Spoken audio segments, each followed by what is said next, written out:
Hey, I got a joke for you. How does Will Perry count to 10?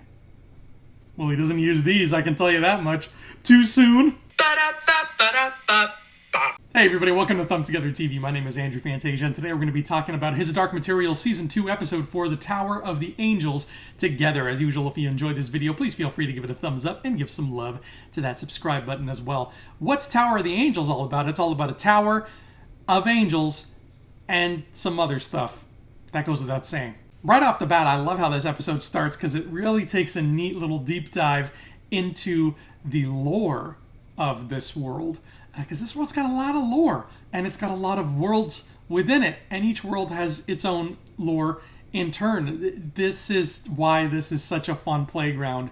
Philip Pullman made a universe that is exceedingly fun to play with, and we got our little prologue here, which is straight out of the Fellowship of the Ring, where we learn all about the crafting and fate of the subtle knife, and what a dangerous knife it is. Lyra and Will know that the knife is at the top of this tower, at least that's what Lord Boreal told them, so they are on a journey to try and find it, and they have no idea what they're getting themselves into. But before we talk about them, let's rewind a bit and talk about Lee Scoresby. Lee Scoresby's been on a quest for 3 straight episodes to find Stanislaus Grumman, and instead he finds Jopari, or at least the person calling himself Jopari, who also happens to be Stanislaus Grumman. And he's kind of an odd fellow. I mean, that's putting it lightly. He lives alone in some weird building in the woods, and he's got tattoos all over his fingers, and he fancies himself a shaman. And that's when we reach a little conflict of interest here, because Lee Scoresby has no love for Lord Asriel. He thinks Lord Asriel is a big old jerk, and I kind of agree with him. But Stanislaus Grumman wants to give the subtle knife to Lord Asriel. So Lee eventually agrees, having no choice, that if Stanislaus comes with him, helps him protect Lyra, he will let him keep the subtle knife. And the two of them forge off to find Lyra and the knife once and for all. Speaking of other people talking about where Lyra is, that's exactly what Lord Boreal does. He meets up back in the Oxford Prime, Lyra's Oxford. He meets up for a lovely lunch with Mrs. Coulter. And she's like, what's going on? And he's like, I found your daughter. Do you want to come see her? And it sounds like she's agreeing to go along with him, but she doesn't want to be taken for a ride again. She just wants to get her daughter and get out. And before meeting with Mrs. Coulter, Lord Boreal paid a visit to Mary Malone and was like, hey, I will fund your research, Miss Malone, because I got defense contracts coming out the wazoo. And she also saw through his BS. She was having none of that. And she asked him politely but firmly to please leave her office. More on Mary Malone later, because that is some of the coolest parts of the story. But back to Chitgaze, because Terrence Stamp is in this episode. Holy crap. Hi, Terrence. Terrence Stamp is playing Giacomo, the old bearer of the knife.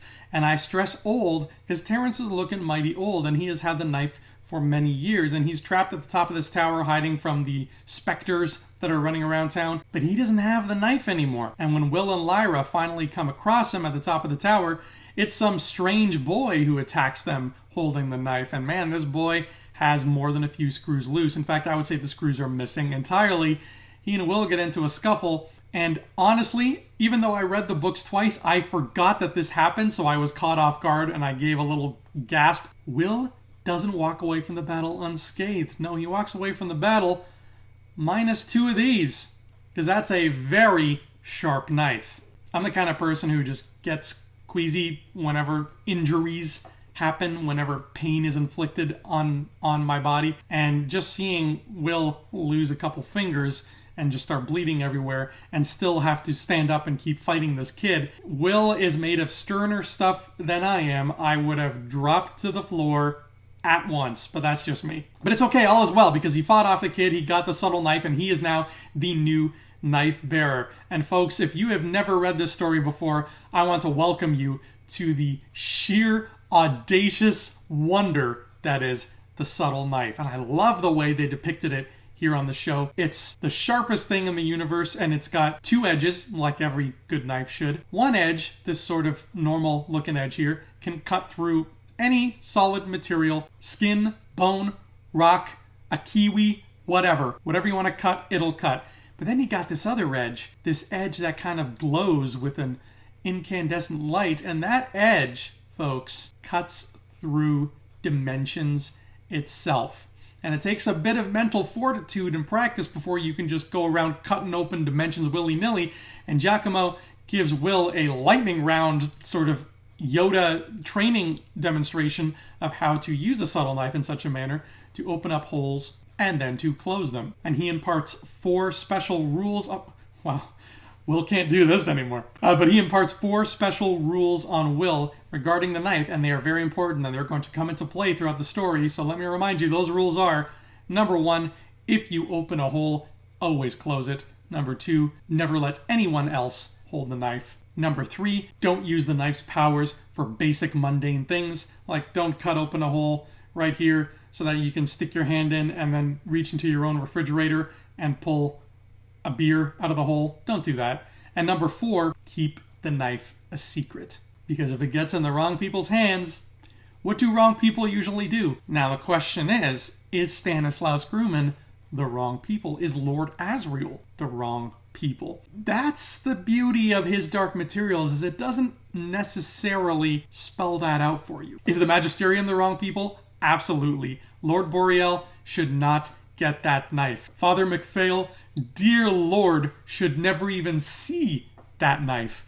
But Lord Asriel, is he the wrong people? Once season 3 rolls around and we find out more about what Lord Asriel is doing and how he's doing it, I'll leave that up for you to decide. But it gets quite biblical. I'll just say that. And speaking of biblical, that's where I'm going to end this episode by talking about Mary Malone, because this is a big one. Mary finally uses the computer to communicate with the dark matter, and the dark matter speaks to her. Literally speaks to her. And it reveals quite a bit. It tells her that it is, in fact, conscious. It is, in fact, dark matter. Dark matter is, in fact, the same as dust. And then it stuns Mary and us by revealing that dark matter and dust are angels. Now, usually when works of fiction bring up the word angel, even when it's just in a flippant context, like Spider-Man 1 or The Phantom Menace, people get turned off, and I totally understand that. But this is literal angels we're talking about. And I don't want to spoil anything up ahead, but I will just say this. What you imagine in your head when you think an angel, what an angel looks like, that's where his Dark Materials is going visually. Obviously, angels play a big part in this world. We see them all over the tower. They have the, body with the wings and everything. But there's more to them than that, and there's more to the particular angels we will meet. And we get the horrifying revelation during this scene when Mary asks the angels, which is also dark matter, which is also dust, why have you been doing what you are currently doing? And the angels simply reply with vengeance. Goosebumps, man. We're going to learn a lot more about angels as the story progresses, and it's about to get crazy up in here. But now that this bomb has been dropped, I am really curious what newcomers to this story think about all of a sudden having angels in the outfield. There's a reference for you. And speaking of magical things that can fly, the witches went through the portal. They bombed a bunch of Magisterium plimps, and now they are in Cittàgazze. What could go wrong? But anyway, that has been his Dark Materials, the Tower of the Angels. I'm Andrew Fantasia. Thank you so much for tuning into Thumb Together TV. I will see you here next time. And until then, adios.